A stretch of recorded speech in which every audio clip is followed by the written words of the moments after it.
చేసుకోవాలని ఒక ప్రాముఖ్యమైన దేవుని సంకల్పాన్ని మనం చూడొచ్చు. దేవునికి మహిమ కలుగును గాక. Praise the Lord. ఈ మీకా గ్రంథ ధ్యానాలు ఈ 3 దినాలు శుద్ధీకరణలో ఇంచుమించుగా రోజుకొక అధ్యాయం చొప్పున ఇంకా 5, 6, 7 అధ్యాయాలు ఉన్నాయి. ఈ 3 దినాల్లో 7 అధ్యాయాలు కంప్లీట్ చేయాలని ఒక చక్కటి ఆలోచన చేత నా హృదయం ప్రేరేపించబడింది. కాబట్టి ఒక్కొక్క రోజు, ఈరోజు 5వ అధ్యాయం, రేపు 6వ అధ్యాయం, ఎల్లుండి శనివారం 7వ అధ్యాయం, 3 అధ్యాయాలతో ఈ మీకా గ్రంథం అంతా కూడా కంప్లీట్ అయిపోతుంది. కాబట్టి ఈరోజు చక్కగా ధ్యానం చేసుకోవడానికి దేవుడు మనకి చక్కటి కృపను అనుగ్రహించాడు. Praise the Lord. మంచిది. చూడండి, మనం ఈ మీకా గ్రంథము 5వ అధ్యాయంలోకి మనందరం కూడా వచ్చాము. ఈ 5వ అధ్యాయము చాలా చాలా ప్రాముఖ్యమైనది. రెండవది, ఈ 5వ అధ్యాయము అంత తేలిక అర్థమయ్యేది కాదు. ఇది చాలా కాన్సన్ట్రేషన్తో విని దేవుని కనికరము కృపంటే తప్ప ఈ 5వ అధ్యాయం అర్థం చేసుకోవటం చాలా కష్టం. ఇందులో మొదటి నుంచి 4 వచనాల్లో ఉన్నటువంటి విషయాలు ఒక్కొక్క వచనం ఒక్కొక్క సంగతి చెప్తుంది. మరలా చెప్తున్నాను, జ్ఞానంగా అర్థం చేసుకోండి. ఈ 5వ అధ్యాయం 4 వచనాలు కూడా ఒక్కొక్క వచనం ఒక్కొక్క సంగతిని గురించి, ఒక్కొక్క సంఘటనను గురించి మాట్లాడడాన్ని మనం చూడొచ్చు. 5వ అధ్యాయము 5వ వచనం నుండి మనం గనుక ప్రత్యేకంగా చూడగలిగితే 6, 7 వచనాల్లో ఇశ్రాయేలు ప్రజలను దేవుడు రక్షిస్తాడు అని చెప్పాడు. నేను మొదటి 4 వచనాల గురించి నేను ఇప్పుడు చెప్పట్లేదు, అంటే చెప్తాను. అంటే ఇప్పుడు 5, 6 వచనాల్లోనేమో ఇశ్రాయేలు ప్రజలను దేవుడే రక్షిస్తాను అని చెప్పాడు. అలాగే 5వ అధ్యాయం 7 నుంచి 9 వచనాల వరకు ఇశ్రాయేలు ప్రజలను, శేషముగా మిగిలిన ఇశ్రాయేలు ప్రజలను నేను బలపరుస్తాను అని చెప్పాడు. అలాగే 5వ అధ్యాయం 10వ వచనం నుండి 15వ వచనం వరకు ఇశ్రాయేలు ప్రజలందరినీ కూడా పవిత్రపరుస్తానని చెప్పాడు. అంటే పరిశుద్ధపరిచి వాళ్ళని నీతిమంతులుగా చేస్తానని పరిశుద్ధుడైన దేవుడు చెప్పడాన్ని మనం చూడొచ్చు. అంటే ఈ 4 వచనాలలో ఇంపార్టెంట్ విషయాలు ఏంటంటే, ఇశ్రాయేలు యొక్క రాజును శత్రువు చేతిలోకి అప్పగించినప్పుడు శత్రువులు ఆ రాజును అవమానపరిచిన విషయం. అలాగే 2వ వచనంలో దేవుడు ఇశ్రాయేలు ప్రజల కొరకు తను ముందుగా నిర్ణయించిన రాజును, మంచి న్యాయాధిపతిని దేవుడు ఇశ్రాయేలు ప్రజల కొరకు రక్షకుడును, మెస్సయ్యను పంపుతున్నట్లుగా మనం 2వ వచనంలో చూడొచ్చు. ఈ 3, 4 వచనాలు ఎప్పుడు ఆ రాజు మన మధ్యలోకి వస్తాడు అనే విషయాలు చెప్పడం జరిగింది. అంటే ఈ 5వ అధ్యాయం మొత్తం 4 వచనాలు ఒక విషయాన్ని గురించి మాట్లాడుతున్నాయి. అలాగే 5, 6 వచనాలేమో ఇశ్రాయేలు ప్రజలను దేవుడు రక్షిస్తానని చెప్పాడు.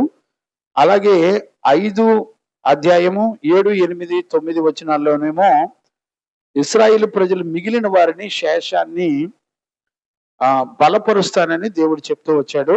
అలాగే 5వ అధ్యాయం 10 నుంచి 15 వచనాలు, 5 వచనాల్లో ఇశ్రాయేలు ప్రజల్ని ఎలా పవిత్రపరుస్తాడు అనేటువంటి విషయాలు చెప్తాడు. ఇక్కడ చూడండి, 1 నుంచి 4 వచనాల వరకు ఇశ్రాయేలు ప్రజలకి మంచి కాపరి, మంచి మెస్సయ్య, మంచి మరి న్యాయాధిపతి, రాజు వస్తాడని చెప్పాడు. అలాగే ఇశ్రాయేలు ప్రజలు శేషించిన వారిని మరి ఎలా రక్షిస్తాడో 5, 6 వచనాల్లో ఉంటాయి. అలాగే ఇశ్రాయేలు ప్రజలను, శేషించిన ప్రజల్ని ఎలా బలపరుస్తాడో 7, 8, 9 వచనాల్లో ఉన్నాయి. అలాగే 10 నుంచి 15 వచనాల్లో ఎలా పవిత్రపరుస్తాడు, అంటే ఇశ్రాయేలు ప్రజల్ని, శేషించిన వారిని దేవుడు ఎలా పవిత్రపరుస్తాడో ఇక్కడ చెప్పబడింది. ఇది చాలా చాలా ప్రాముఖ్యమైనటువంటి విషయాలు. కొద్దిగా కన్ఫ్యూజ్ గా ఉంటది. ఈ రోజు నాకు ఉదయం నుంచి సాయంత్రం దాకా పట్టింది ఈ ఒక 5వ అధ్యాయం ధ్యానం చేయడానికి. ఉదయం నుంచి సాయంత్రం దాకా పట్టింది సమయం. అంటే కొంచెం కన్ఫ్యూజ్ గా ఉంటది కానీ చాలా ప్రాముఖ్యమైనటువంటి విషయాలు చెప్పడాన్ని పరిశుద్ధ లేఖనాల్లో మనం చూడొచ్చు. ఇక్కడ ఒక విషయాన్ని నేను జ్ఞాపకం చేస్తాను చూడండి. ఇక్కడ వచనాలు చదువుతున్నప్పుడు దాని భావం, అర్థం, సందర్భం చాలా చాలా జాగ్రత్తగా అర్థం చేసుకోవాలి. మనం అనుకున్నంత తేలిగ్గా అర్థమైనట్టుగా ఉండదు. అంటే కొంచెం చాలా కేర్ఫుల్ గా ఈ వాక్యాన్ని ప్రారంభ వచనాల దగ్గర నుంచి 15 వచనాల వరకు చాలా జాగ్రత్తగా మనం అర్థం చేసుకోవాలి. దేవునికి మహిమ కలుగును గాక. Praise the Lord. మనం గత కాలంలో 4వ అధ్యాయం 10 వచనాల వరకు ధ్యానం చేస్తూ వచ్చాము. అవన్నీ కూడా మీకు ఆల్రెడీ గుర్తుంటాయని నేను అనుకుంటున్నాను. పోయిన గురువారం ఇదే రోజున మనం ధ్యానం చేసుకుంటూ వచ్చాం. ఒకసారి మీలో ఎవరైనా వినకపోతే అది 9వ సెక్షన్ లో చెప్పబడడం జరిగింది. 4వ అధ్యాయం మరి 8 నుంచి 13 వచనాల వరకు చెప్పాను. మీరు వెనక్కి వెళ్ళి ఆ టాపిక్ వింటే మీకు అర్థం అవుతుంది. ఈరోజు 10వ సెక్షన్ ని, మీకా గ్రంథం 10వ సెక్షన్ ని మనం ధ్యానం చేసుకుంటున్నాము. ఇందులో 5వ అధ్యాయం మొదటి నుంచి 15 వచనాల వరకు పరిశుద్ధ గ్రంథంలో ఉన్నటువంటి విషయాన్ని మనం నేర్చుకుంటున్నాం. చూడండి నాన్న, ఈ 5వ అధ్యాయం మొత్తం కూడా యేసుక్రీస్తును గురించినటువంటి విషయాలు మాత్రమే ఉంటాయి. అంటే ఈ 5 అధ్యాయాలన్నిటిలో ఎస్పెషల్లీ యేసుక్రీస్తును గురించినటువంటి ప్రవచనాల గురించి, క్రీస్తును గురించినటువంటి సంగతులు, భూత భవిష్యత్తు వర్తమాన కాలంలో జరగబోయే, క్రీస్తు ద్వారా జరగబోయే సంగతుల గురించి రాయటం జరిగింది. ఇందులో ఒకే ప్రవక్త ద్వారా, విశేషం ఏంటంటే ఒకే ప్రవక్త ద్వారా ప్రభు రాకడ సంగతులు చెప్పబడ్డాయి. అలాగే మొదటి రాకడ, రెండవ రాకడ, 2 రాకడలను గురించి ఈ మీకా గ్రంథంలో ఒక్క ప్రవక్తే మొదటి రాకడ, రెండవ రాకడ గురించి కూడా చెప్పడం జరిగింది. ఇప్పుడు మనం వాక్యం వచ్చిన వెంబడి వచ్చిన చదువుకునేటప్పుడు చక్కగా ఈ విషయాలన్నీ కూడా మనకు అర్థమవుతాయి. ఒకటి మొదటి రాకడ, రెండవది రెండవ రాకడలో సంభవించబోయే సంగతులను గురించి మీకా ప్రవక్త ద్వారా దేవుడు మాట్లాడినటువంటి విషయాలు మనం ఇప్పుడు చూస్తున్నాం. ఈ 5వ అధ్యాయం మనకి చాలా అవసరం. ఎందుకంటే ఇందులో దేవుని ప్రజల యొక్క పాపానికి దేవుడు శిక్ష వేశాడు. శిక్ష నుంచి మరలా మిగిలిన శేషమును, అంటే ఏ వ్యక్తులైతే మారు మనసు పొంది దేవుని యొక్క ఉగ్రతను నుండి తప్పించుకోవడానికి బ్రతుకు మార్చుకుంటారో అలాంటి వాళ్ళకి దేవుడు కనికరాన్ని చూపించి వారిని ఎలా రక్షించి కాపాడాడో, ఇందులో శేషాన్ని ఎలా కాపాడుకుంటూ వాళ్ళని బలపరిచి, వాళ్ళని రక్షించి, వాళ్ళని ఎలా పవిత్రపరిచాడో ఈ లేఖనాలన్నింటిలో ఉంటాయి. ఈ 5వ అధ్యాయంలో ఉంటది. కాబట్టి మీరు చదువుకుంటే ఇది అర్థం కాదు, కానీ ఇది ఖచ్చితంగా దైవజనులు మీకు వివరంగా ఎక్స్ప్లెయిన్ చేసినప్పుడే ఓహో ఇది ఇంత ఈజీగా మనకు అర్థమవుతుంది అనే సంగతి మనకు అర్థమవుతుంది. లేకపోతే మీరు ఇండివిజువల్ గా చదవటం వల్ల ఏమాత్రం కూడా అర్థం కాదని నా అభిప్రాయం, వ్యక్తిగత అభిప్రాయం. మంచిది, మనందరం కూడా 5వ అధ్యాయం మొదటి వచనం నుండి మనం 4 వచనాల వరకు మనం చదువుకుంటూ ధ్యానం చేసుకుంటూ వెళదాం. చదువుకుందాం, ఆ మాటలో చదువుకుందాం. చదవండి నాన్న. మీకా గ్రంథము 5వ అధ్యాయం మొదటి నుంచి 4 వచనాలు చదువునానా. అయితే సమూహములుగా కూడుదానా, నాన్న బటన్ ఆన్ చేయనా. ఏదో ఒక యుద్ధం అయ్యా, ఇప్పుడు అది ఆన్ చేసావా అయ్యా? చూడు ఎంత డిస్టర్బ్ ఉందంటే.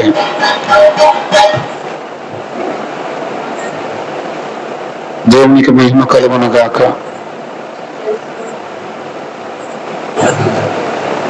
Praise the lord.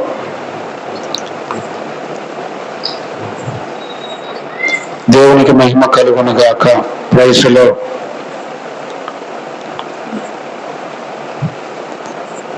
కార్డ్లెస్ దీని కనెక్షన్ ఈ మిక్సర్కి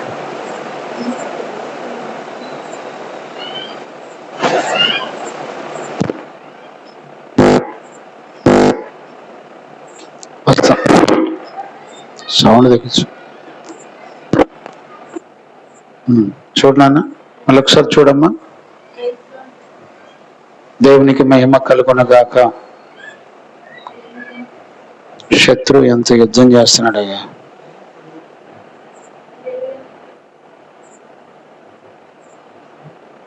ప్రైజ్ ది లార్డ్. తీసేయలేకపోతే చదువునానా. మీకా గ్రంథము 1వ అధ్యాయము. అయితే సమూహములుగా కూడుదానా, సమూహములుగా కూడుము, శత్రువులు మన పట్టణము ముట్టడి వేయుచున్నారు. వారు ఇశ్రాయేలీల న్యాయాధిపతిని కర్రతో చెంప మీద కొట్టుచున్నారు. ఇప్పుడు చూడండి, మొదటి వచనం అంతా కూడా సపరేట్ గా ఉంటది, రెండవ వచనం సపరేట్ గా ఉంటది, 3, 4 సపరేట్ గా ఉంటది. ఇక్కడ ఒక వచనానికి సంబంధాలు ఉండవు. మొదటి వచనంలో మాట్లాడిన కంటెంట్ మిగతా 2వ వచనంలో కనపడదు. అంటే ఏ వచనానికి ఆ వచనం సపరేట్ గా ఉంటది. ఇప్పుడు చూడండి, నేను మొదటి వచనాన్ని ఎక్స్ప్లెయిన్ చేస్తాను. అయితే సమూహములుగా కూడుదానా, సమూహములుగా కూడుము, శత్రువులు మన పట్టణమును ముట్టడి వేయుచున్నారు.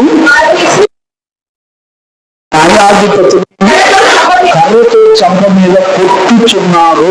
చూడండి, ఇశ్రాయేలుల న్యాయాధిపతిని అంటున్నారు. అంటే ఒక్క వ్యక్తిని, అంటే ఇశ్రాయేలీల రాజుని అన్య దేశస్తులు వచ్చి ఏం చేస్తున్నారంట? దేవునికి మహిమ కలుగునగాక. ఇప్పుడు చాలా జాగ్రత్తగా అర్థం చేసుకోండి. అన్య దేశపు రాజులు వచ్చి ఇశ్రాయేలు యొక్క రాజుని న్యాయాధిపతిని కర్రతో చెంప మీద కొడుతున్నారట. ఈ విషయాన్ని మీకా ప్రవక్త ప్రవచిస్తున్నాడు. జాగ్రత్తగా అర్థం చేసుకోండి. మీకా ప్రవక్తకి ఇంచుమించుగా మీకా ప్రవక్త చెప్పిన తర్వాత 100 సంవత్సరాల గ్యాప్లో 100 సంవత్సరాల తర్వాత ఈ ప్రవచనం బబులోను రాజు ద్వారా జరిగింది. గమనించగా అశ్షూరీయుల రాజు వలన జరగలేదు, కానీ బబులోను రాజు చేత జరిగింది. అంటే ఇంచుమించుగా 700 BC 700లో జరిగినట్లుగా మనం లేఖనాల్లో చూడొచ్చు. ఇప్పుడు మీరు అర్థం చేసుకోవడానికి చూడండి, ఇక్కడ మీకా 4వ అధ్యాయం 10వ వచనంలో మనం చదివితే, ఇక్కడ 4వ అధ్యాయం 10వ వచనం చదవన్నాను. సియోను కుమారి ప్రసూతి స్త్రీ వలె నీవు వేదన ప్రసవించుము. నీవు పట్టణము విడిచి బయట వాసము చేతుము. బబులోను పురమునకు నీవు వెళ్ళుదువు. అక్కడనే రక్షణ పొందుదువు. అక్కడనే యెహోవా నీ శత్రువుల చేతుల నుండి నిన్ను విమోచించును. అంటే మీకా ప్రవచించిన 100 సంవత్సరాల తర్వాత బబులోను రాజు చేతిలో నెరవేర్చబడినటువంటి ప్రవచనం ఇది మొదటి వచనం. ఈ విషయాన్ని మనం చాలా జాగ్రత్తగా అర్థం చేసుకోవాలి. ఇప్పుడు 2వ వచనంలోకి వెళ్ళండి. మీకా గ్రంథం 5వ అధ్యాయం 2వ వచనం. బెత్లెహేము ఒక్కొక్క వారి కుటుంబంలో నీవు స్వల్పమైన గ్రామమైనను నా కొరకు ఇశ్రాయేలీయులను. ఇప్పుడు చూడండి, నా కొరకు అనే మాట ఎవరు మాట్లాడుతున్నారు? ఈ 2వ వచనం అంటే డైరెక్ట్ గా యెహోవా మాట్లాడుతున్న మాట. జాగ్రత్త జాగ్రత్తగా అర్థం చేసుకోండి.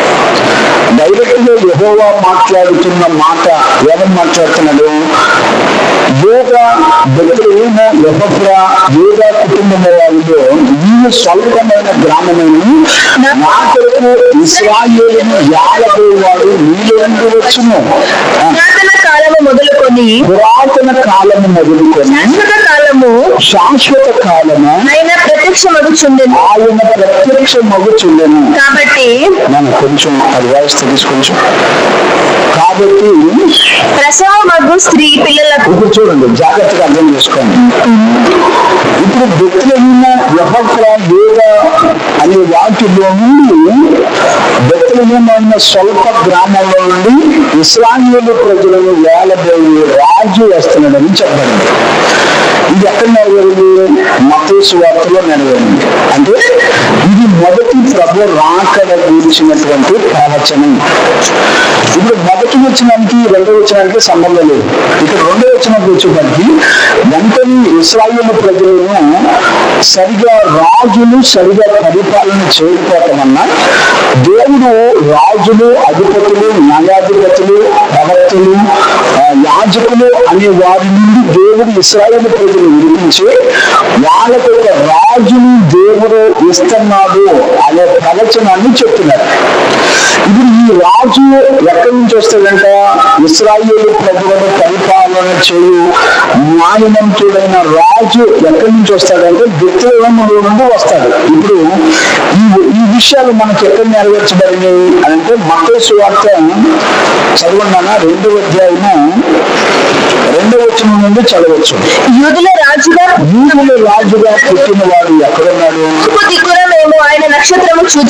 తూర్పు దిక్కున మేము ఆయన నక్షత్రము చూచి ఆయనను పూజింపవచ్చితమని చెప్పిరి. హేరోదు రాజు ఈ సంగతి విన్నప్పుడు అతడును అతనితో కూడా యెరూషలేము వారందరూ కలవరపడి. చూడండి, అప్పటికి ఇశ్రాయేలుకు రాజులు ఉన్నారు. రాజులు ఉన్నప్పటికీ మరి ఒక కొత్త రాజు వస్తున్నాడు అనేప్పటికీ మనం కొంచెం తగ్గచ్చు. వేరొక రాజు మరలా వస్తున్నాడు అనేప్పటికీ ఇశ్రాయేలు రాజులు, ఇశ్రాయేలు దేశంలో ఉన్న ప్రజలందరూ కూడా కలవరపడిపోతున్నారు. గమనించారా? ఈ కలవరపడటం దేనికేనంటే దేవుడు నియమించిన ఒక రాజు పుట్టబోతున్నాడు. ఇప్పుడు చూడండి, ఈ రాజు జ్ఞానులందరినీ పిలిపించి ఇశ్రాయేలు పైన రాజుగా వెళ్ళడానికి ఎవరు వస్తున్నారు, ప్రవచనాలు ఏమన్నాయి మొత్తం వెరిఫికేషన్ చేయమని చెప్పారు. ఇప్పుడు ఎక్కడ చదివేనా? 4వ చదివేవా? 2వ అధ్యాయం మత్తయి సువార్త 2వ వచనం. కాబట్టి ప్రసవమగు స్త్రీ ప్రసవించు స్త్రీ పిల్లలను కను వరకు ఆయన వారిని అప్పగించును. కాదు, నేను మత్తయి సువార్త చదివాను. మత్తయి సువార్త. కాబట్టి రాజు ప్రధాన యాజకులను ప్రజలలో నుండి శాస్త్రులను అందరినీ సమకూర్చారు. చూడండి, రాజు తెలియతో కూడా ఉన్నా ఇశ్రాయేలు ప్రజల కొరకు దేవుడు ఏమేం వాగ్దానాలు చేశాడో వాళ్ళ కొరకు మెస్సయ్య అనే రాజు వస్తున్నాడా అని శాస్త్రుల్ని, పరిశీలనని, ప్రధాన యాజకుల్ని, ప్రజలందరూ కూడా పిలిపించి ఏం చేశాడంటే వెరిఫై చేయించాడు. గ్రంథాలన్నీ కూడా వెరిఫై చేయించాడు. అప్పుడు ఏం జరిగింది చదివినానా? క్రీస్తు ఎక్కడ పుట్టినని వారిని అడిగాను. అందుకు వారు బెత్లెహేములో ఎందుకనగా యూదయ దేశపు బెత్లెహేమా నీవు యూదా ప్రధానులలో మాత్రమును అల్పమైన దానివి కావు. ఎంత మాత్రమో స్వల్పమైన దానివి కావు. అల్పమైన దానివి కావు. ఇశ్రాయేలును ప్రజలను పరిపాలించు కాపరి నీలో నుండి వచ్చును అని ప్రవక్త ద్వారా వ్రాయబడి ఉన్నదనిది. ఇప్పుడు చూడండి, మీకా ప్రవక్త ఏదైతే ప్రవచించాడో అలాగే యెషయా ప్రవక్త ఏదైతే ప్రవచించాడో ఆ ప్రవచనం అంతా కూడా ఇక్కడ పూర్తిగా చెప్పబడింది. దేవునికి మహిమ కలుగును గాక. ఆమేన్. Praise the lord. హల్లెలూయా. హల్లెలూయా. హల్లెలూయా. దేవునికి మహిమ కలుగును గాక. ఆమేన్. చాలా జాగ్రత్తగా మనందరం కూడా అర్థం చేసుకోవాలి. ఇప్పుడు చూడండి, మనందరం కూడా చూసినప్పుడు ఏం అర్థమవుతుంది? మీకా ప్రవచించిన ప్రవచనం ఇక్కడ మత్తయి సువార్తలో ఎగ్జాక్ట్లీగా జరిగింది. గమనించారా? ఏనా? మీకా ప్రవక్త ప్రవచించిందంతా కూడా మత్తయి సువార్తలో ఎగ్జాక్ట్లీగా జరిగింది. అంటే అర్థం ఏంటి? ఇప్పుడు మొదటి ప్రవచనంలో ప్రభు ఇశ్రాయేలు ప్రజల కొరకు ఒక రాజును పంపిస్తానని వాగ్దానం చేసిన ప్రకారంగా యూదా బెత్లెహేములో రాజుగా పుట్టువాడు అక్కడ పుడతాడని శాస్త్రులు, పరిసయ్యులు, యాజకులు వీళ్ళందరూ కూడా ఆ విషయాలన్నీ గ్రంథంలో చూసి రాజుకు చెప్పడం జరిగింది. ఏ రోజు రాజుకి ఆ ఊర్లో ఉన్న రాజులు, ప్రజలు, అధికారులందరూ కూడా కలవరపడిపోయారు. కలవరపడిపోయి రాజు ఏం చేశాడు? 2 సంవత్సరాల లోపు పసిపిల్లలందరినీ కూడా చంపడం మొదలు పెట్టాడు. గమనించారా? అంటే ఎగ్జాక్ట్లీ ఈ ప్రవచనం మీకా ద్వారా ఈ ప్రవచనం నెరవేర్పు ఆల్రెడీ జరిగిపోయింది. దేవునికి మహిమ కలుగును గాక. ఇప్పుడు చూడండి, ఇక్కడే మీకా పుస్తకం 2వ అధ్యాయం 12-13 వచనాలు కూడా చదవండి. మీకా పుస్తకం యాకోబు సంతతి యాకోబు సంతతిని తప్పక నేను మిమ్మునందరినీ మిమ్మల్ని చేయుదును. ఇశ్రాయేలీయులలో ఇశ్రాయేలీలలో శేషించిన వారిని తప్పక సమకూర్చుదును. ఇశ్రాయేలీలో శేషించిన వారిని తప్పకుండా సమకూర్చుదును. బొస్రా గొర్రెలు కూడునట్లు గొర్రెలు కూడునట్లు వారిని సమకూర్చుదును. వారిని సమకూర్చుదును. తమ మేత స్థలములలో వారిని పోగు చేతును. ఇప్పుడు చూడండి, మేత స్థలములో వారిని పోగు చేతును. గొప్ప ధ్వని పుట్టునట్లుగా గొప్ప ధ్వని పుట్టినట్లుగా మనుషులు విస్తారముగా కూడుదురు. మనుషులందరూ కూడా విస్తారంగా కూడుదురు. అంటే ఆల్రెడీ వీళ్ళందరినీ కూడా రక్షించుకొని శేషాన్ని, మిగిలిన వారిని కాపాడతానని దేవుడు చెప్పాడు. ఆయన ఏదైతే చెప్పాడో ఎగ్జాక్ట్లీ మత్తయి సువార్తలో మనం చదువుకున్నప్పుడు అవన్నీ కూడా ఎగ్జాక్ట్లీ జరుగుతూ వచ్చాయి. ఇప్పుడు చూడండి, 70 సంవత్సరాలు ఇర్మియా ప్రవక్త, యెషయా ప్రవక్త మీకా ప్రవచించినట్లుగా 70 సంవత్సరాలు ఇశ్రాయేలు ప్రజల్ని వాళ్ళు చేసిన పాపాన్ని బట్టి 70 సంవత్సరాలు శత్రువు చేతికి అప్పగించిన తర్వాత మిగిలిపోయిన శేషం మొత్తాన్ని దేవుడు ఇశ్రాయేలు ప్రజల్ని వాళ్ళ స్వదేశానికి తిరిగి తీసుకొని వస్తారన్న వాగ్దానం ఆల్రెడీ నెరవేరింది. ఇప్పుడు ఇశ్రాయేలు ప్రజలందరూ ప్రపంచ దేశంలో ఉన్న ఇశ్రాయేలులంతా కూడా ఒక ఇశ్రాయేలు దేశానికి, వాళ్ళ స్వస్థలానికి చేర్చబడ్డారు. ఇప్పుడు మనందరం ఇశ్రాయేలు ప్రజలను మొదటి రాకడలో దేవుడు 70 సంవత్సరాలు అయిపోయిన తర్వాత వారిని అందరినీ సమకూర్చినట్లుగా మనం అక్షరాలా చూస్తున్నాం. ఇది ఎప్పుడు జరిగిద్దని చెప్పబడింది? 3వ వచనం చదువునానా? మీకా గ్రంథము 5వ అధ్యాయం 3వ వచనం. కాబట్టి ప్రసవమగు స్త్రీ పిల్లను కను వరకు ఆయన వారిని అప్పగించిన. అంటే యేసుక్రీస్తు మొదటి రాకడ వరకు ఇశ్రాయేలు ప్రజలు 70 సంవత్సరాలు శత్రు దేశంలో బానిసలుగా ఉండి చెదిరిపోయిన వారు, ప్రపంచ దేశాలన్నింటిలో చెదిరిపోయిన వారుగా ఉంటారు. ఇది ఎప్పుడు వరకు ఉంటారు? కన్యక గర్భవతి అయి కుమారుని కనే వరకు. అంటే ఇశ్రాయేలు ప్రజల కొరకు రక్షకుడైన మెస్సయ్యను ఆయన వచ్చే వరకు, కన్యక గర్భవతి కుమారుని కనే వరకు. ఈ విషయం మనకి ఎక్కడ తెలిసింది? యెషయా ప్రవచనంలో 9వ అధ్యాయం, యెషయా గ్రంథం 9వ అధ్యాయం 6వ వచనం నుండి మనం చదివితే అక్కడ రాయబడింది. మనకు శిశువు పుట్టెను, మనకు కుమారుడు అనుగ్రహింపబడెను, ఆయన భుజము మీద రాజ్యభారం ఉంటది. ఆశ్చర్యకరుడు, ఆయన ఆశ్చర్యకరుడు, ఆలోచనకర్త, బలవంతుడైన దేవుడు. చూడండి, ఇప్పుడు ఆ మెస్సయ్యగా పుట్టిన రాజులకు రాజు, ప్రభులకు ప్రభు ఎవరు అంటే ఆయన బలవంతుడైన దేవుడు అని రాయబడింది. ఇప్పుడు చాలా మంది ఏమంటున్నారంటే యేసుక్రీస్తు దేవుడు కాదు, దేవుని కుమారుడు అంటున్నారు. అంతే. ఇప్పుడు పుట్టే మెస్సయ్య ఎవరంట? ఆయన దేవుడు, బలవంతుడైన దేవుడు అని రాయబడింది. అంతేకాదు ఆయన నిత్యుడు తండ్రి, తండ్రి ఆయనే, కుమారుడు ఆయనే. గమనించరా? ఒక్క యెషయా ప్రవచనం, ఒక్క రెఫరెన్స్ లేదు. తండ్రిని, కుమారుని, పరిశుద్ధాత్మ యొక్క సంపూర్ణతను చూపిస్తున్నారు. ఇంకా కింద వచనాల్లోకి వెళ్తే ఆత్మని గురించి కూడా మాట్లాడతాడు. అక్కడ ఆత్మ ద్వారా ఈ ప్రవచనం నెరవేర్పు జరిగిందని గమనించారా? అంటే ఇప్పుడు ఎవరెవరు ప్రత్యక్షమయ్యారు? తండ్రి ప్రత్యక్షమయ్యారు, కుమారుడు ప్రత్యక్షమయ్యారు, పరిశుద్ధాత్మ ప్రత్యక్షమన్నారు. అంటే ఆయన త్రిత్వం అయి ఉన్నటువంటి ఒకే ఒక్క దేవుడుగా మన మధ్యలో ప్రత్యక్షపరచబడినట్లుగా మనందరం కూడా చూస్తున్నాం. ఇప్పుడు ఈ రోజుల్లో మనం సోషల్ మీడియాలో చూస్తే అసలు దేవుడే కాదు, కుమారుడు దేవుడు కాదు, ఆయన కుమారుడు అంతే, దేవుడు కాదు అని చెప్తున్నారు. ఇప్పుడు యెషయా పుస్తకం 9:6 చెప్పబడిన ఒక రెఫరెన్స్ ఏమని చెప్పబడింది? ఆయన వస్తాడు, ఆయనే నిత్యుడగు దేవుడు, ఆయనే బలవంతుడగు దేవుడు, సమాధానకర్త, నిత్యుడగు తండ్రి, ఆలోచనకర్త, ఆశ్చర్యకరుడు, బలవంతుడైన దేవుడు. అదేంటండి? దేవునికి మహిమ కలుగును గాక. ఇప్పుడు అన్ని కూడా ఆయనే. ఈ రోజుల్లో ఎంత దుర్బోధలు ఈ రోజున పనిచేస్తున్నాయో మనందరం కూడా గ్రహించుకోవాలి. దేవునికి మహిమ కలుగును గాక. Praise the lord.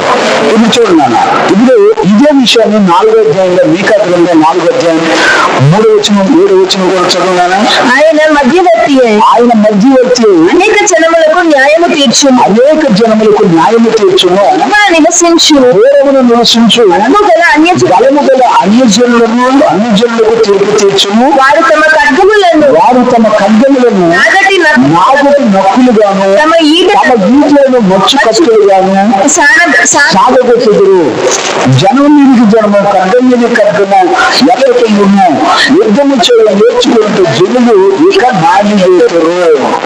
ఇది చూడండి, ఇక భవిష్యత్తులో ఇశ్రాయేలుని ప్రపంచ దేశాల్లో ఉన్న అన్ని జనులందరినీ కూడా 1000 ఏళ్ల పరిపాలనలో ఆయన రాజ్యం చేయబోతున్నాడని మీకా గ్రంథం 4:3 చెప్పండి. 7వ వచనం కూడా చదువునా? కుడికి వారిని, శేషము గాను, దూరమునకు వెళ్ళగొట్టబడిన వారిని, బలమైన జనము గాను మేము చేతును. యెహోవా సీయోను కొండయందు శాశ్వత కాలము వరకు వారికి రాజుగా ఉండి రాజ్య పరిపాలన చేయను. గమనించరా? ఈ ప్రవచనాలన్నీ కూడా ఇప్పుడు జరగబోతున్నటువంటి ప్రవచనాలు. రేపు 2వ రాకడ కంటే ముందుగా ఇశ్రాయేలు ప్రజలందరినీ, అన్ని జనులందరినీ కూడా తీర్పు తీర్చి అన్యాయం చేస్తున్న రాజుల చేతి నుండి ప్రజలందరినీ కూడా కాపాడి రక్షించి వారినందరినీ కూడా రేపు 1000 ఏళ్ల పరిపాలనలో ఆయన రాజ్య పరిపాలన చేసేటప్పుడు ఇశ్రాయేలు ప్రజలను బలవంతులుగా చేస్తాడు. గమనించరా?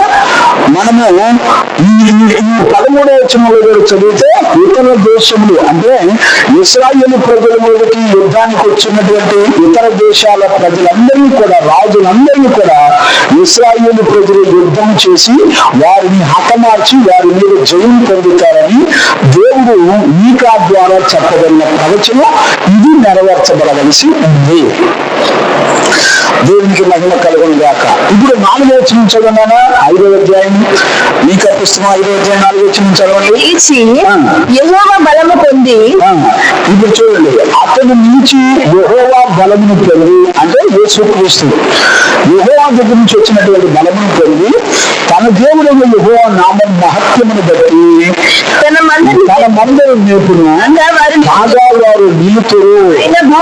ఆయన భూమి ఆకాశముల వరకు ప్రబలుడగును. ఆయన సమాధానములకు కారకుడగును. అశ్షూరు దేశములో చెరబడి తన దేశంలో చలబడి మన నగరులలో ప్రవేశింపగా ఆయన ఎదిరించుటకు 7 గొర్రెల కాపరులను. ఇప్పుడు చూడండి, ఇప్పుడు దేవునికి అక్కడ రాజుగా వస్తున్నటువంటి దేవాది దేవుడు ఆయన తన మధ్యవర్తిగా వచ్చి ఆయన ఎలా ఉంటాడంటే తన మందను మేపుతాడంట. తన నామ మహత్యమును బట్టి తన మందను మెస్సైగా వచ్చి కాపరిగా వచ్చి ఇశ్రాయేలు ప్రజలను మందలు చక్కగా మేపి బలవంతులుగా చేసి భూమి ఆకాశంలో ఉన్న ప్రజలందరినీ కూడా సమాధానాలకు కారకుడవుతాడు. ఇప్పుడు చూడండి, ప్రపంచ దేశంలో ఉన్న ప్రజలందరినీ కూడా సమాధానము చేత నడిపించే రాజుగా ఆయన రెండవ రాకడలో రాబోతున్నాడు. గమనించరా? అంటే మీకా ప్రవక్త ద్వారా దేవుడు భవిష్యత్ కాలంలో దెయ్యాలను పరిపాలనలో ఆయన ప్రపంచ దేశంలో ఉన్న ప్రజలందరినీ శాంతి సమాధానము చేత పరిపాలన చేయబోతున్నాడు. ఇక్కడికి 4వ వచనం అయిపోయింది. ఇప్పుడు చూడండి, 5, 6 వచనాలు చాలా చాలా జాగ్రత్తగా మనం అర్థం చేసుకోవాలి. ఇప్పుడు 5, 6 వచనాల్లో దేశ ప్రజలకు ఎలాంటి శాంతిని నెమ్మదిని ఇస్తాడో ఇక్కడ మనకి వాక్యం ద్వారా చెప్పబడుతుంది. ఆ మాటలు మనం చదువుకున్నానా? మీకా గ్రంథం 5వ అధ్యాయం 5వ వచనం చదువుకున్నానా? ఆయన సమాధానములకు కారకుడగును. అష్షూరు మన దేశములో చొరబడి మన నగరములలో ప్రవేశింపగా వారిని ఎదిరించుటకు మేము 7 గొర్రెల కాపరులను 8 ప్రధానులను నియమించుము. వారు అష్షూరు దేశము దాని గుమ్మముల వరకు నిమ్రోదు దేశమును ఖడ్గము చేత మేపుదురు. అష్షూరీయులు మన దేశములో చొరబడి మన సరిహద్దులలో ప్రవేశించి ఆయన ఈలాగున మనలను రక్షించును. ఎలా రక్షిస్తాడంటే ఆయన చూడండి, నగరంలో 5వ వచనం చివరిలో చూడండి, 7 గొర్రెల కాపరులను పంపుతాడు, 8 మంది ప్రధానులను నియమిస్తాడు. మీరు చాలా చాలా జాగ్రత్తగా అర్థం చేసుకోండి. మీకు అర్థమవుతుందని నేను అనుకుంటున్నాను. 7 కాపరులను పంపి 8 మంది ప్రధానులను నియమించి ఇశ్రాయేలు ప్రజలను దేవుడు రక్షిస్తాడు అని దేవుని యొక్క వాక్యం చెప్తుంది. ఇప్పుడు నేనేమంటుంది, 7 కాపరులు అంటే అర్థం ఏంటి? 8 మంది ప్రధానులు అంటే అర్థం ఏంటి చెప్పండి. ఇప్పుడు ఇశ్రాయేలు ప్రజల్ని శత్రువు చేతుల నుంచి ఎలా కాపాడుతాడంటే 7 కాపరులను దేవుడు నియమిస్తాడంట, పంపుతాడంట. అలాగే 8 మంది ప్రధాన యాజకులను దేవుడు పంపుతాడంట, ప్రధానులను పంపుతాడంట. ఇప్పుడు ఈ విషయం మనకి ఎలా అర్థం అవ్వాలి? జాగ్రత్తగా అర్థం చేసుకోండి. 7 కాపరులు అనే మాటకు అర్థం ఏంటంటే 7 అనేది సంపూర్ణ సంఖ్య, అంటే దేవుని యొక్క సంపూర్ణమైన సంకల్పము. ఎవరి పట్ల? ఇశ్రాయేలు పట్ల. భూమండలం మీద అన్ని జనులైన ప్రజలు, దేవుని ప్రజలందరి పట్ల దేవుని యొక్క సంపూర్ణమైన సంకల్పము అని అర్థం. ఈ 7 గొర్రెల కాపరులు అంటే ఎవరు చెప్పండి? 7 గొర్రెల కాపరులు అని అంటే దేవుని ఆత్మ చేత నడిపించబడేటువంటి రక్షకులు, లేకపోతే మెస్సయ్యా అని అర్థం. ఇప్పుడు చూడండి, ఇప్పుడు మనం కనుక అర్థం చేసుకోగలిగితే యోహాను సువార్తలో 10వ అధ్యాయం 11వ వచనంలో మనం కనుక యోహాను సువార్త 10వ అధ్యాయం 11వ వచనంలో కనుక చదివితే, నేను గొర్రెలకు మంచి కాపరి, గొర్రెల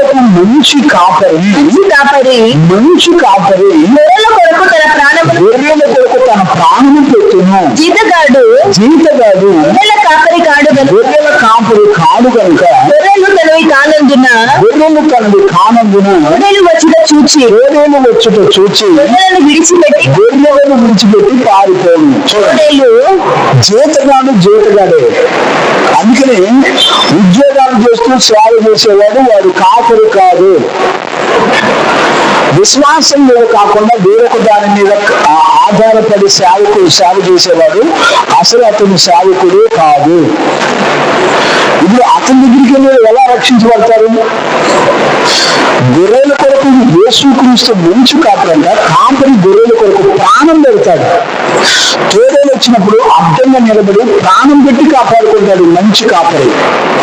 ఇప్పుడు ఈ రోజున విశ్వాసం కాని కాపర్లు బొచ్చిన మంది ఉన్నారు. ఉద్యోగస్తులు రిటైర్డ్ అయిన తర్వాత వచ్చే పెన్షన్తో బతుకుతూ సేవ చేసేవాళ్ళు, ఇది ఒక చెత్త బ్యాచ్. ఉద్యోగాలు చేస్తూ సేవ చేసేవాడు, ఇది ఒక చెత్త బ్యాచ్. దుర్వేదంలో సేవ చేసేవాడు, ఇది ఒక చెత్త బ్యాచ్. ఆడవాళ్ళ ప్రసంగికులు, ఆడవాళ్ళ సేవకులను పెట్టుకుని నడిపించబడి, ఇది ఒక చెత్త బ్యాచ్. వీళ్ళు అసలు సేవకులే కాదు వాక్యానుసారంగా చూస్తే.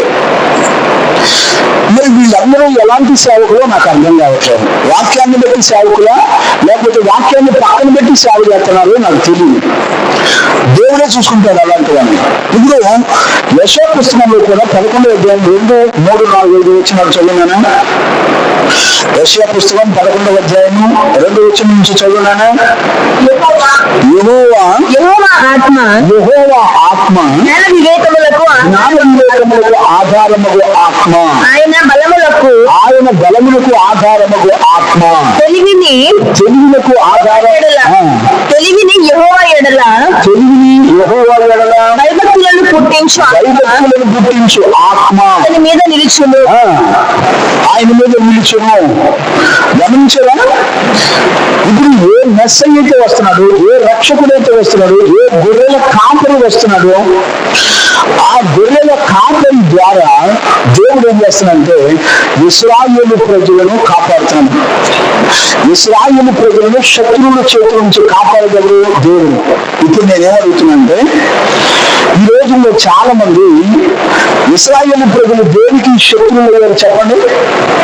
ఎందుకు శత్రువులు అయ్యారంటే, దేవుని మీద ఆధారపడకుండా వాళ్ళు గుర్రముల మీద, రైతుల మీద, రథముల మీద, వారి డబ్బు మీద, వాళ్ళ ఆస్తి మీద, వాళ్ళకు కలిగిన జ్ఞానం మీద, వాళ్ళకు కలిగిన సొంత మార్గాల మీద ఆధారపడి బ్రతికారు. ఇప్పుడు ఇక్కడ మనం నేర్చుకునే పాఠం ఏంటో చెప్పనా? ఈ రోజున ఇశ్రాయేలు ప్రజలు వలె జీవము గల దేవుని వదిలిపెట్టి వాళ్ళ డబ్బు మీద, మన చదువుల మీద, మన ఆస్తుల మీద, మన కులాల మీద, మనకున్న బలం మీద, చుట్టాల యొక్క అధికార బలం మీద, ఎమ్మెల్యేల మీద, ఎంపీల మీద, పోలీసుల మీద, మనుషుల మీద ఆధారపడి బ్రతకకూడదు.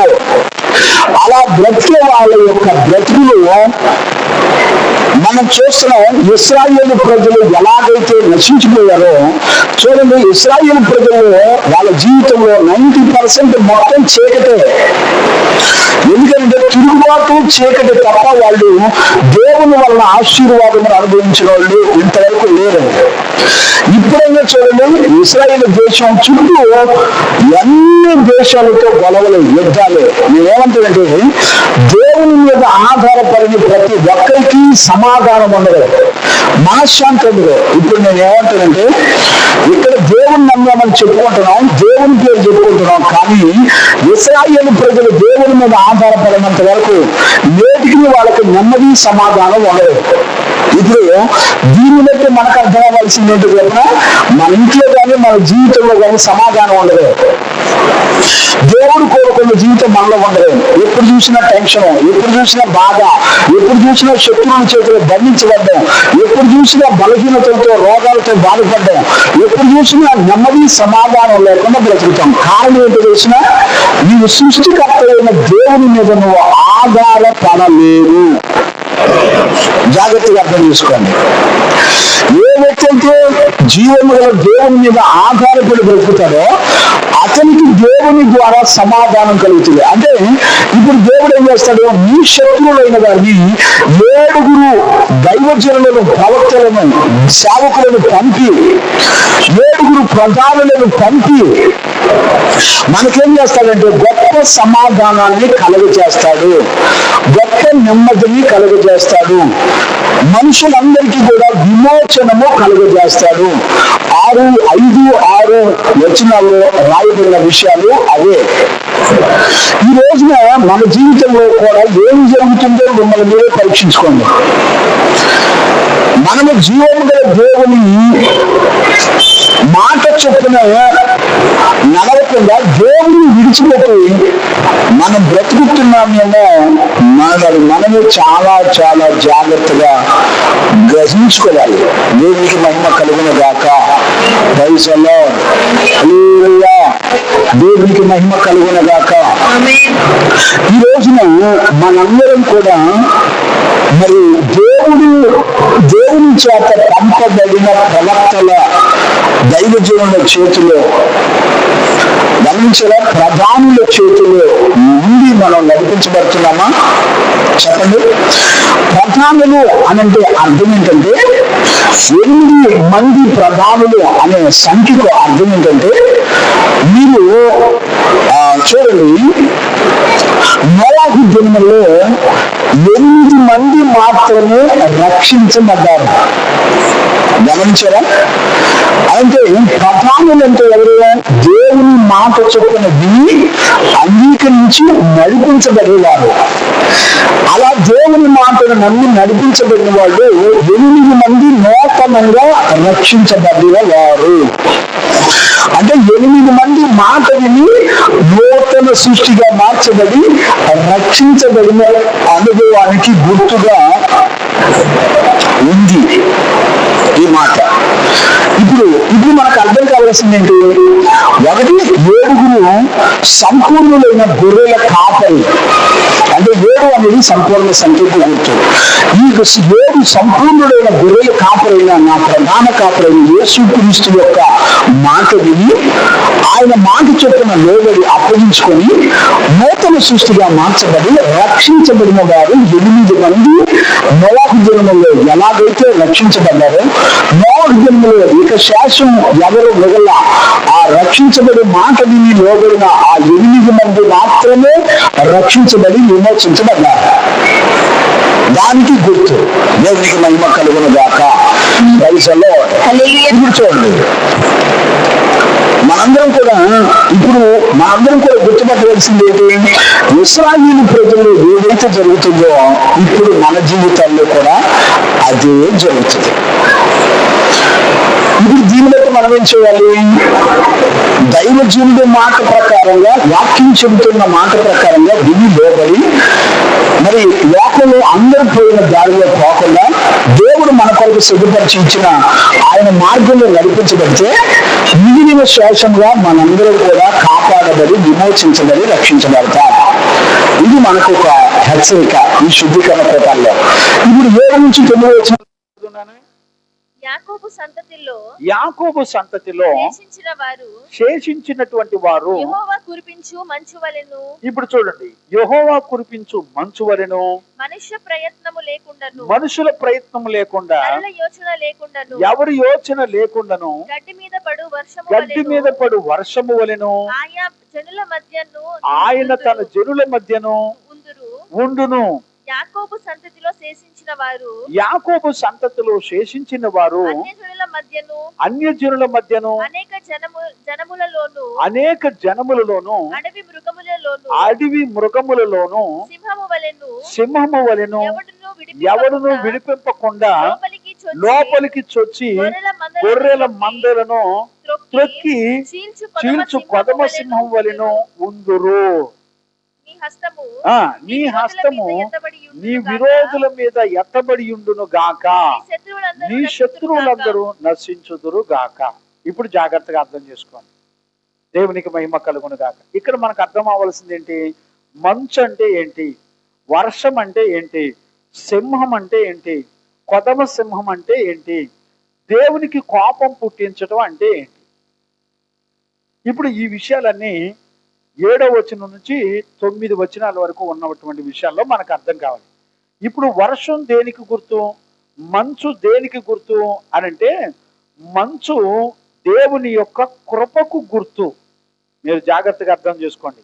ఇది ఆకాశం నుండి దిగవచ్చు. మంచు అంటే పరలోకం నుండి మన కొరకు పంపబడిన కృపకు గుర్తుగా ఉంది. రెండవది వర్షము అనంటే ఏంటో తెలిసిన, దేవుని యొక్క వాక్యము వర్షము వలె కురియును అని రాయబడింది. ఇప్పుడు మీరు చదవండి, ఆ మాట కూడా మీరు చదవచ్చు. యెషయా పుస్తకం 55, 10, 11 వచ్చిన వాళ్ళు చదవన్నానా? యెషయా పుస్తకం 55 వర్షమును వర్షమును హిమమును ఆకాశము నుండి వచ్చి అక్కడికి ఎలాగూ మరలక భూమిని తడిపి విత్తువానికి విత్తనమును భుజించువానికి ఆహారమును కలుగుటకై అది చిగిర్చి వర్ధిల్లునట్లు చేయును. అలాగే నా నోటి నుండి వచ్చు వచనమును ఉండును. చూడండి, వాక్యం వచ్చినప్పుడు ఏం జరుగుతుందట?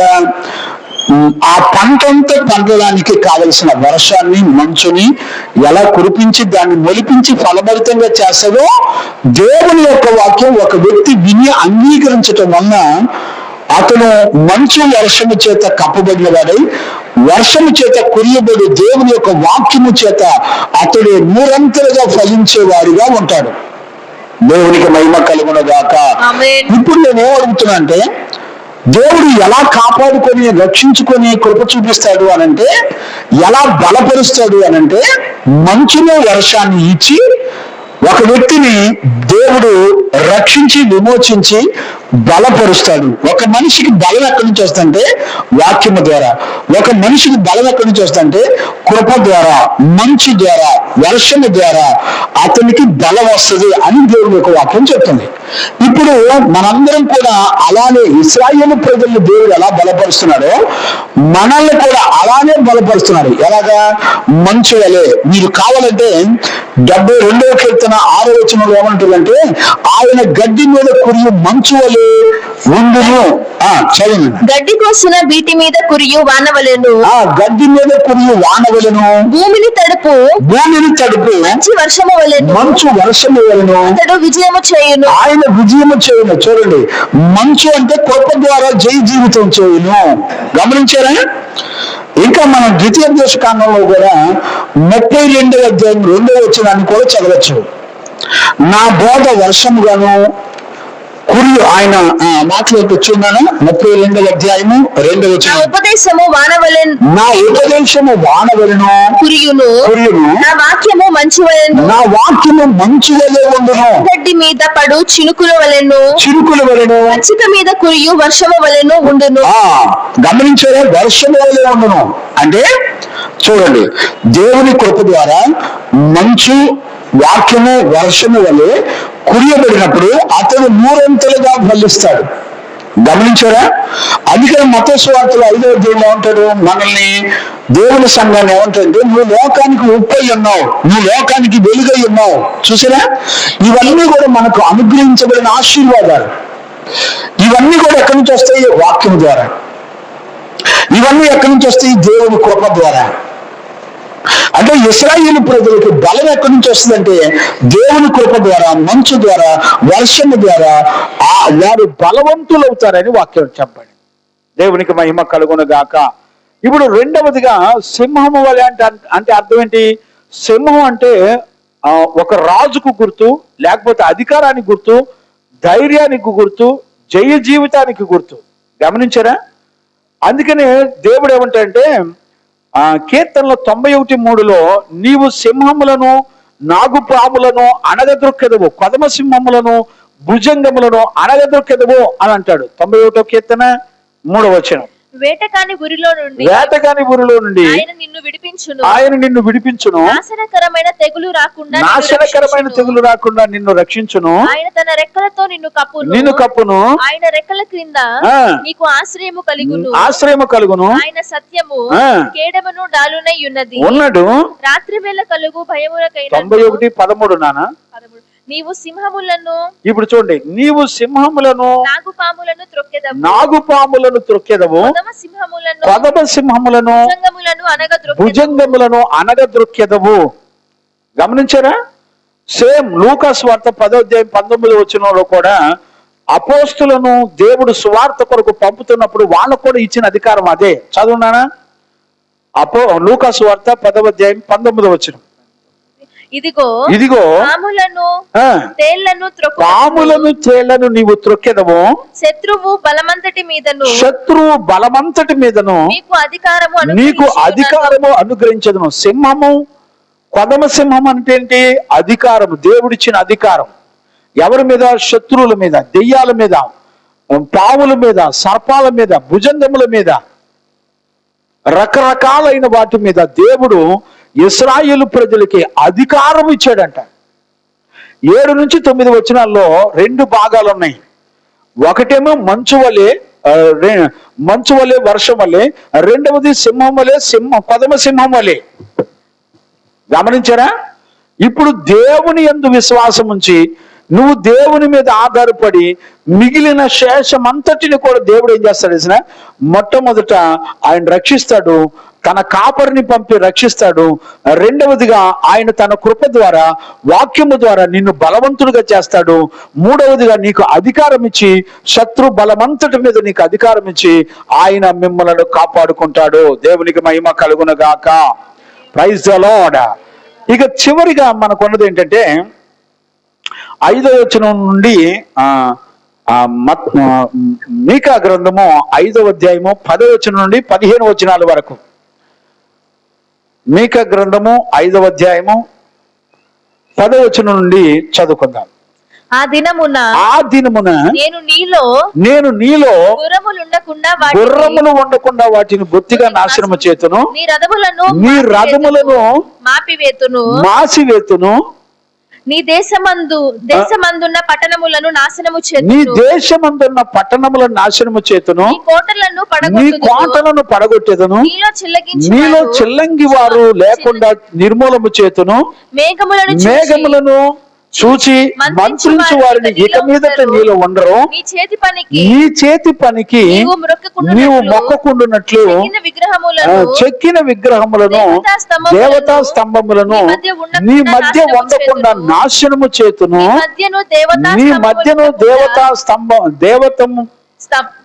ఉండకుండా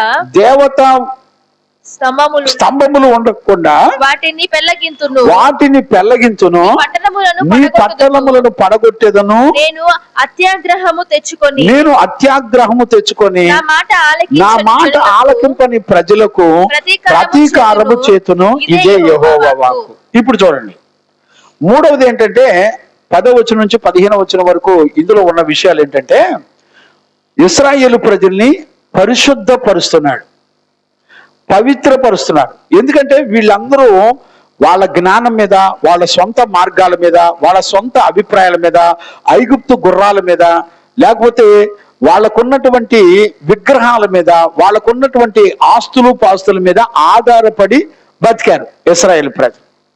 ఇప్పుడు దేవుడు ఏం చేస్తాడు తెలుసా? వాళ్ళు దేని మీద ఆధారపడ్డారో వాటినన్నిటినీ తొలగించి విడిపిస్తాడు. ఇప్పుడు నేనేమంటానంటే యేసు క్రీస్తును కాకుండా నువ్వు ఎవరి మీద ఆధారపడినా వాటన్నిటి నుండి విడిపించేది యేసయ్య ఒక్కడే. నువ్వు ఎంత దుర్మార్గుడు అవని, నువ్వు ఎంత దేవునికి విరోధంగా బతకని, కానీ శేషముగా నువ్వు మిగిలిన వారు మనసు మార్చుకొని దేవుని తట్టు గనక తిరిగితే వాళ్ళందరిలో ఉన్న అపవిత్రత, అంటే వాళ్ళు దేన్ని చూసుకొని గర్వించారో, దేని మీద ఆధారపడ్డారో అవన్నీ పీకేస్తాడు. ఇప్పుడు చూడండి, ఇశ్రాయేలు ప్రజలు దేని మీద ఆధారపడ్డారు? నెంబర్ 1 గుర్రాల మీద, నెంబర్ 2 రథాల మీద, నెంబర్ 3 కోట్ల మీద, నెంబర్ 4 మాంత్రిక విద్య మీద, నెంబర్ 5 విగ్రహారాధన మీద, నెంబర్ 5 అన్యజనుల యొక్క పద్ధతుల మీద ఆధారపడ్డారు. వీటన్నిటి నుండి దేవుడు ఏం చేస్తాడు తెలిసిన? విడిపిస్తాడు. దేవుడు తప్ప, మన ప్రభు అయిన యేసుక్రీస్తు తప్ప ఇక ఎవ్వరూ కూడా నిన్ను విడిపించలేరు. ఇప్పుడు గుర్రములంటే అర్థం ఏంటి అండి? గుర్రములంటే అర్థం ఏంటి? గుర్రము అంటే యుద్ధానికి, బలానికి గుర్తు. ఇప్పుడు చూడండి, వీళ్ళు ఇశ్రాయేలు ప్రజలు గుర్రాల మీద ఆధారపడ్డామంటే అర్థం ఏంటో తెలిసిన? వాళ్ళు యుద్ధం అంటే అర్థం ఏంటి? వాళ్ళకున్న ఆయుధాలను బట్టి, వాళ్ళకున్న బలాన్ని బట్టి, వాళ్ళకున్న తెలివితేటలను బట్టి వాళ్ళు వాటి మీద ఆధారపడతారు తప్ప దేవుని మీద ఆధారపడరు. ఇప్పుడు దేవుడు ఏం చేస్తాడంటే వాళ్ళ తెలివితేటలు, వాళ్ళకున్న బలం మీద దేన్ని నమ్ముకొని వాళ్ళు ప్రయాసపడుతున్నారో దాన్ని పీకేస్తాడు. ఇప్పుడు దాన్ని తొలగించగలిగింది ఎవరు అంటే దేవుడు తప్ప ఎవరు లేరు. ఒకటి. రెండు, రథములు అంటే అర్థం ఏంటి? శత్రువుకి దొరకకుండా పారిపోవటం. గమనించారా? ఇప్పుడు మీరు చదువుకోండి, గుర్రములు అంటే కీర్తనల పుస్తకం 20 అధ్యాయం 7 వచనం, యెషయా పుస్తకం 31 మొదటి వచనం నుండి మీరు చదువుకోండి. నాకు టైం లేదు కనుక నేను అవన్నీ చదివించట్లేదు, మీరు తర్వాత ఖాళీ ఉన్నప్పుడు చదువుకోండి. రథములను బట్టి అనంటే యెహోషువ పుస్తకం 11వ అధ్యాయం 6వ వచనం, హోషేయ పుస్తకం 1వ అధ్యాయం 7వ వచనం చదువుకోండి. నేను అన్ని చెప్పడానికి టైం లేదు. అలాగే కోటలు అంటే అర్థం ఏంటి? ఇప్పుడు శత్రు దుర్భేద్యమైన కోటలను కట్టుకుంటారు రాజులు. గమనించారా? ఈ కోటలు భద్రతని కలగజేస్తాయి. అంటే వీళ్ళకు ఉన్నటువంటి ధీమా ఏంటంటే గర్వం. ఏంట గర్వం? మాకు కోటలు ఉన్నాయి, మాకు డబ్బు ఉంది, మాకు చదువు ఉంది, మాకు పొలాలు ఉన్నాయి అని వాటి మీద ఆధారపడి బ్రతుకుతారు. దేవుడు ఏం చేస్తాడు తెలిసిన? వాటన్నిటిని తీసేసి నీకు రక్షణ మారు మనసు ఇచ్చి కాపాడుకుంటాడు. దేవునికి మహిమ కలుగును గాక. ఇదంతా కూడా ఎక్కడెక్కడ ఉన్నాయంటే ద్వితీయోపదేశకాండం 8వ అధ్యాయం 11 నుంచి 14 వరకు, 2వ దినవృత్తాంతాలు 32వ అధ్యాయం 8వ వచనం నుండి ఉన్నాయి. హిజ్కియా ఎలాగా తన బలం మీద ఆధారపడకుండా దేవుని మీద ఆధారపడ్డాడో 2వ దినాంతాలు 32వ అధ్యాయం 8వ వచనంలో మనం చదువుకోవచ్చు. ఇప్పుడు చూడండి, ద్వితీయోపదేశకాండం చదవండి, 8వ అధ్యాయం 11 నుంచి చదవండి. ఒక ముక్క చదివిస్తాను నేను. ద్వితీయోపదేశకాండం 8వ అధ్యాయం 11వ వచనం నుంచి 14 వరకు. నేడు నేను నీకు ఆజ్ఞాపించు, నేడు నేను నీకు ఆజ్ఞాపించు ఆయన ఆజ్ఞలను విధులను కట్టడలను అనుసరింపక దేవుడైన యెహోవాను మరచి కడుపార తిని మంచి ఇళ్ళు కట్టించుకొని వాటిలో నివసింపగా పశువులు నీ గొర్రె మేకలను నీ నివాసంలో నీ గొర్రె మేకలు వృద్ధి అయి నీకు వెండి బంగారము విస్తరించినందున నీకు కలిగినదంతయు వర్ధిల్లినప్పుడు నీ మనసు మదించి అంటే ఏంటి? గర్వించి దాసుల గృహమైన ఐగుప్తు దేశములో నుండి నిన్ను రక్షించిన నీ దేవుడైన యెహోవాను మరిచితివేమో. తాపకరమైన పాములను. ఇక చాలే అమ్మ, ఇవన్నీ మనకు తెలిసినయే. ఇప్పుడు చూడండి, ఇశ్రాయేలు ప్రజలు దేవుని మీద ఆధారపడకుండా వాళ్ళు కట్టుకున్న ఇళ్ళు, వాళ్ళు సంపాదించుకున్న గొర్రె మేకలు, వాళ్ళు సంపాదించుకున్న వెండి బంగారాలు, పాస్తులు అన్ని కూడా శుభ్రంగా 3 పూట్ల తిని సుఖించి మదించి దేవుని మర్చిపోయారంట. ఈ రోజును కూడా మన బ్రతుకుల్లో జరుగుతున్న మోసం అదే. ఏ మనుషుడు, ఏ విశ్వాసి, ఏ సంఘ కాపరి కూడా దేవుని మీద ఆధారపడతల్లా. వాళ్ళు సంపాదించుకున్న ఆస్తులు, డబ్బులు, పొలాలు, ఏమండి వాళ్ళ ఏమోనండి, మరి లేఖనాలు ఎంత స్పష్టంగా చెప్తున్నాయి. శుభ్రంగా తిని కడుపార తిని నిద్రపోయి మదించి దేవుని మర్చిపోతున్నారంట. దేవుడు మనిషితో ఏం మాట్లాడుతున్నాడని గ్రహించేవాడు ఎవడు లేడండి. గమనించారా? వీళ్ళు కోటలుగా కట్టుకొని వాళ్ళు ఇప్పుడు కోటలు అంటే ఏంటి చూడండి, శత్రు దుర్భేజమైన నిజంగా 10 రథాలు 2 రథాలు పరిగెత్తే అంత మందంతో గోడలు కట్టుకున్నారు. వాళ్ళకి అది ధీమా, శత్రువు ఏం చేయడు, మా దగ్గరికి వచ్చి ఏం చేయలేడు, మేమందరం ఆశ్రయపురంలోకి వెళ్ళిపోతున్నాం, కోటగల పట్టణంలోకి వెళ్ళిపోతున్నాం, అందులో శత్రువుకు దొరకకుండా మేము దాక్కుంటున్నాం అనే ధీమా ఇశ్రాయేలు ప్రజలకు ఉంది. గమనించారా? తర్వాత 4వది మంత్రిక విద్య. చూడండి, దేవుని స్థానంలో మాంత్రికుల మీద ఆధారపడి వాళ్ళ దగ్గరికి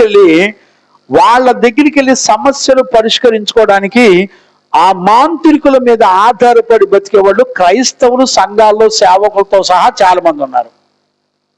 మీరు గుర్తుపట్టగలుగుతున్నారా? ఈ రోజున మందిరానికి వచ్చేవాళ్ళే తాయెత్తులు కట్టుకొని రహస్యంగా మందిరానికి వచ్చేవాళ్ళు బొచ్చెడు మంది ఉన్నారు.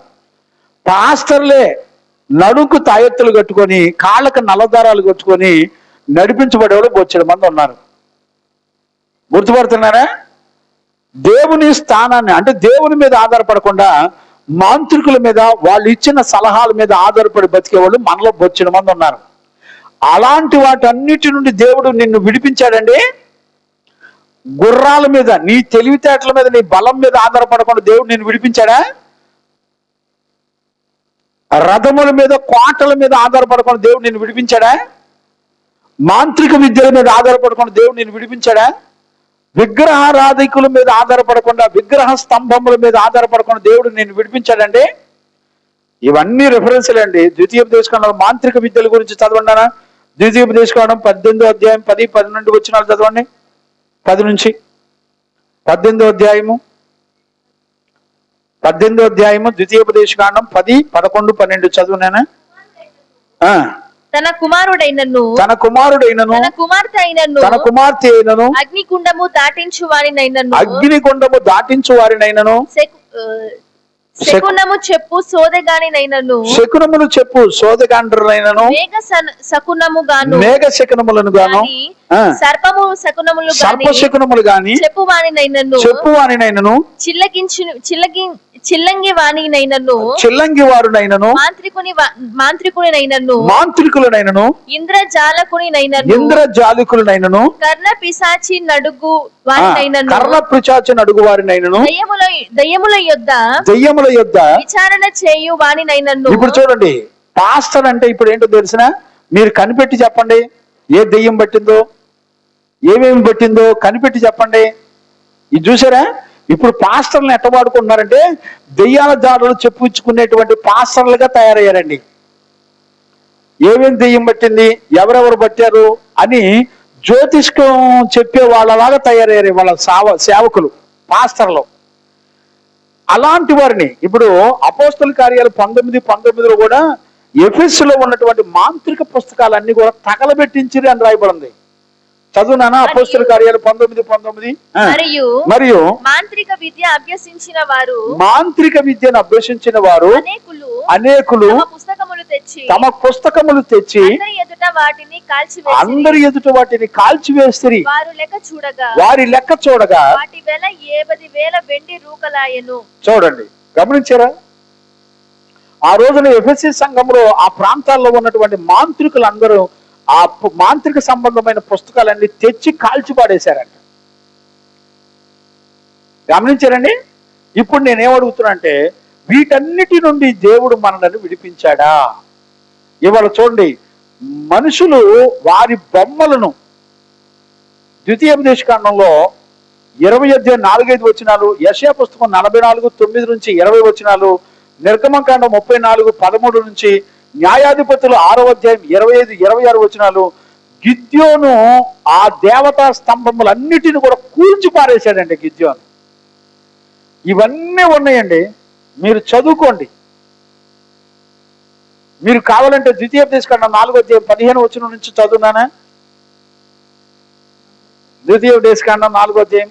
హోరేబులో యెహోవా అగ్ని జ్వాలల మధ్య నుండి మీతో మాట్లాడినప్పుడు మీరు ఏ స్వరూపమును చూడలేదు. దేవుడు ఆత్మస్వరూపి గనక ఆయన బొమ్మలో ఫోటోలు ఏ స్వరూపాన్ని మీరు చూడలేదు.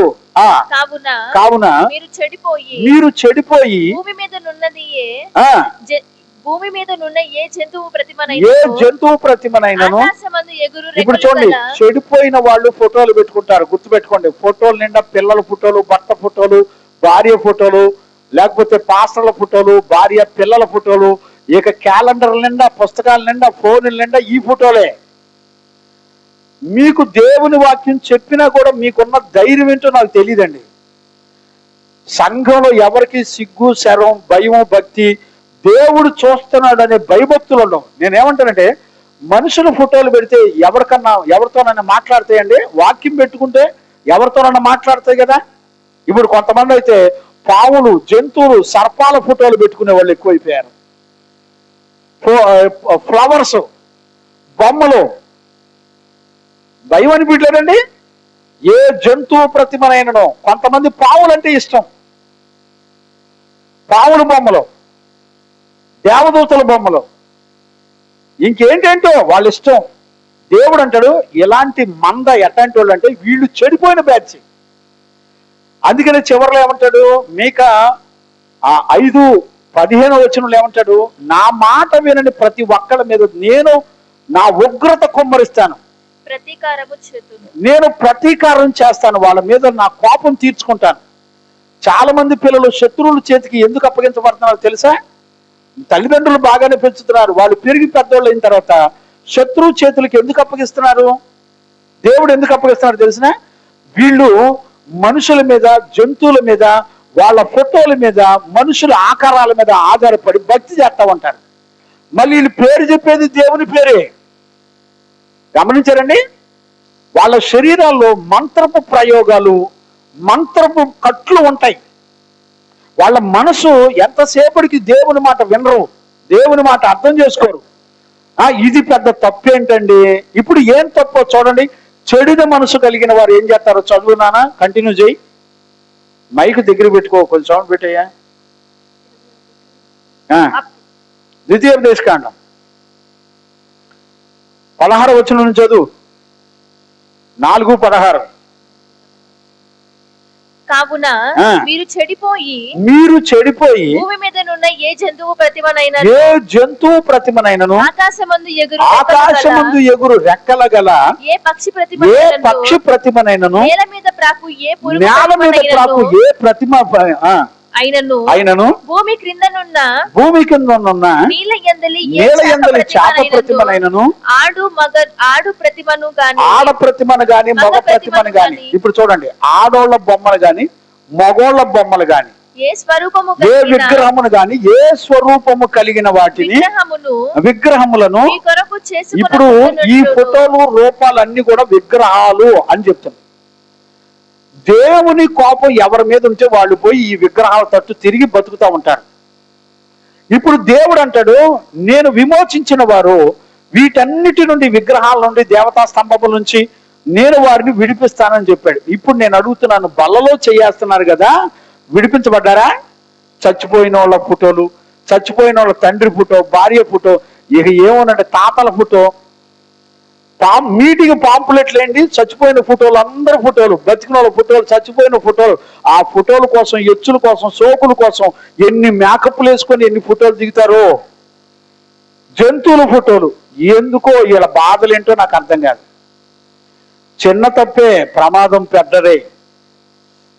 ఏ విశ్వాసుల ఇళ్లలో చూడండి, చచ్చిపోయిన వాళ్ళ నాన్న తాత ఫోటోలు, వాళ్ళ నాన్న ఫోటోలు, వాళ్ళ తాత ఫోటోలు, వాళ్ళ అమ్మ ఫోటోలు ఏలాడి తీసి ఉంటాయి గుమ్మాలకి. దైవజనులు చెప్పరండి, చెబితే ఇది తప్పు, ఇది పాపం. ఇప్పుడు ఇదే బతుకు ఎవరిలో ఉంది? ఇశ్రాయేలు ప్రజల్లో ఉంది. ఆయన ఏమన్నాడు? మాంత్రిక విద్యలైనను విగ్రహములైన విగ్రహ దేవతా స్తంభములైనను నేను వాటిని పెకిలించి తీసివేస్తాను. మీరు ఏ రూపమును మీరు చూడలేదు. ఇశ్రాయేలు ప్రజలకు చెప్పాడు. ఆయన ప్రత్యక్షమై మీతో మాట్లాడినప్పుడు స్వరం తప్ప వే స్వరూపమును మీరు చూడలేదు.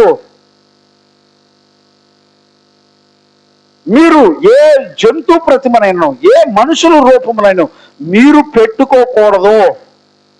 ఏమంటే దేవుని యొక్క వాక్యం ఇలా చెప్తున్నప్పుడు వీటి విగ్రహాల నుంచి మీరు విడుదల పొందారా? ఇక పాస్టర్లు అయితే వాళ్ళ ఫోటోలు వాళ్ళే ముఖం పెట్టుకొని చూసుకుంటా ఉంటారు. ఇక విశ్వాసులు అయితే వాళ్ళ చర్చి పాస్టర్ గారి ఫోటోలు పెట్టుకొని చూసుకుంటా ఉంటారు. నీ చర్చి పాస్టర్ సంఘానికి ఒక విగ్రహాధికుడు అయిపోయాడు. ఇదే విషయం కొత్త నిబంధనలో ఉందా? ఉంది. చదువుకోండి. రోమాపత్రిక 1వ అధ్యాయము 19వ వచనం నుంచి 27వ వచనం వరకు చదువుకోండి. మీకు బుద్ధి, జ్ఞానం, సిగ్గు, శరం, శివనెత్తులు ఉంటే బైబిల్ చదువుకోండి. వాక్యం ఏం చెప్తుందో చూసుకోండి. మీలో సంఘంలో పాస్టర్లో ఉన్న విగ్రహాలు ఎంత పెద్ద విగ్రహాలు మీరు చూసుకోండి. మీరు ఎలా శపించబడుతున్నారో, ఎలా అపవిత్రతకి దేవుడు మిమ్మల్ని అప్పగిస్తున్నాడో చూసుకోండి. రోమపత్రిక 1వ అధ్యాయం, ఇదే ద్వితీయోపదేశకాండం 4వ అధ్యాయం 14 నుంచి 15వ వచనం నుంచి కింద వరకు ఏ విషయాలు చెప్పాడు? ఇదే విషయాలు కొత్త నిబంధనలు అపోస్తలుడు అని పౌలు చెప్పాడు. మీకు బుద్ధి జ్ఞానం ఉంటే వచ్చి బైబిల్ చదువుకొని చూసుకోండి. ఫోటో లేనిదే పాస్టర్ గారు వాక్యం చెప్పలేడు. దేవుని వాక్యానికి భయపడేవాడు లేడు. ఫోటో లేకపోతే, మేకప్ లేకపోతే ఫోటో లేదు, పట్టు చీర లేకపోతే ఫోటో లేదు. భయం ఉందా? బరి తెగించున్నారా? దేవుని వాక్యానికి భయపడేవాడు ఎవరు లేడు. ఇప్పుడు ఇశ్రాయేలు ప్రజల్ని అదే బ్రతుకుతుంటే దేవుడు అంటాడు, ఆ విగ్రహముల స్తంభముల నుంచి నేను వారిని విమోచించి కాపాడుతున్నానని చెప్పాడు. దేవుడు నిన్ను కాపాడాడండి. ఈ గర్వం నుంచి కాపాడా?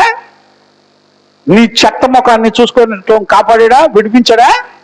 యెషయా పుస్తకం 6వ అధ్యాయంలో మనం చదివితే ఆ దేవదూతలు యెహోవాను ఆరాధించేటప్పుడు 2 రెక్కలతో ముఖం కప్పుకున్నారు, 2 రెక్కలతో తన దేహాన్ని కప్పుకున్నారు, 2 రెక్కలతో దేవుని స్తుతించారు. పరలోక దర్శనాన్ని దేవుడు చూపించాడు. ఒక వ్యక్తి ఆరాధించాలంటే, దేవదూతలు ఆరాధించాలంటే ముఖం కనపడకూడదని రాశాడు. ఇవాళ ఫోటో లేకుండా, వీడియో లేకుండా పాస్టర్లు వాక్యం చెప్పేవాడు ఎవరు లేడు.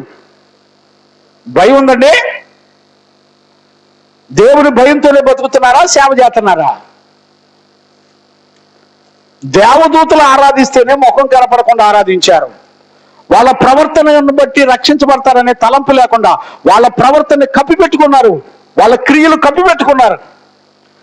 దేవునికి మాత్రమే తన జీవితాన్ని అప్పగించుకొని దేవుని వైపు చూస్తూ ఆరాధన చేస్తున్నారు. ఇవాళ సంఘంలో విశ్వాసులు ఎట్టున్నారు, దైవజనులు ఎట్టున్నారు, సేవకులు ఎట్టున్నారు, కాపరులు ఎట్టున్నారు. డిస్కో లైట్లు లేదే, డెకరేషన్ లేదే మందిరంలో, సోకులు ఎచ్చులు లేదే, టేకు తలుపులు లేదే మందిరంలో గొప్ప లేదు. వీళ్ళ బతుకులకి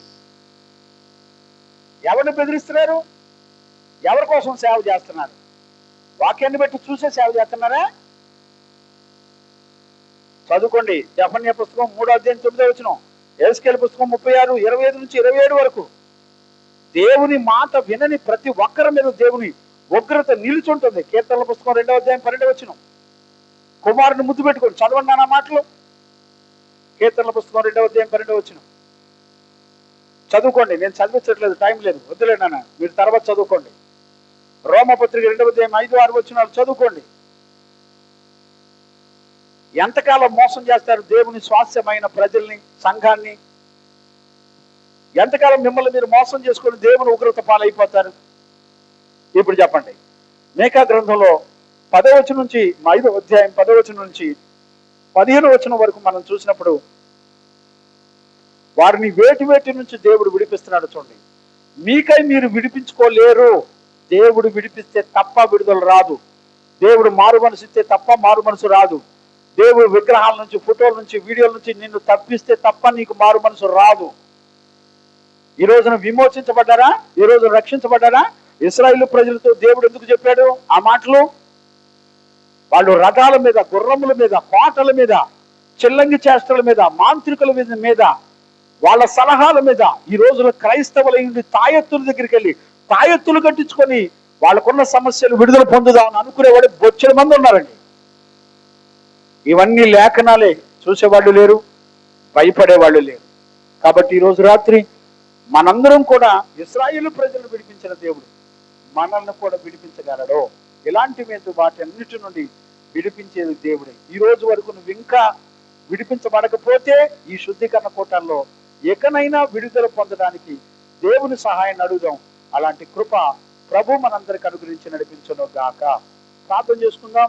ప్రార్థన. మహాపరిశుద్ధుడైన తండ్రి, ఈ శుద్ధీకరణ కూటాలు మొదటి దినాన మీకా గ్రంథం 5వ అధ్యాయంలో నుంచి అనుదిన ధ్యానములు జరుగుతున్న అధ్యాయాల నుంచి మీరు మాతో మాట్లాడుతూ వచ్చారు. 5వ అధ్యాయం అంతా కూడా 15 వచనాలు మీరు చక్కగా వివరించి మాతో మాట్లాడినందుకు స్తోత్రాలు.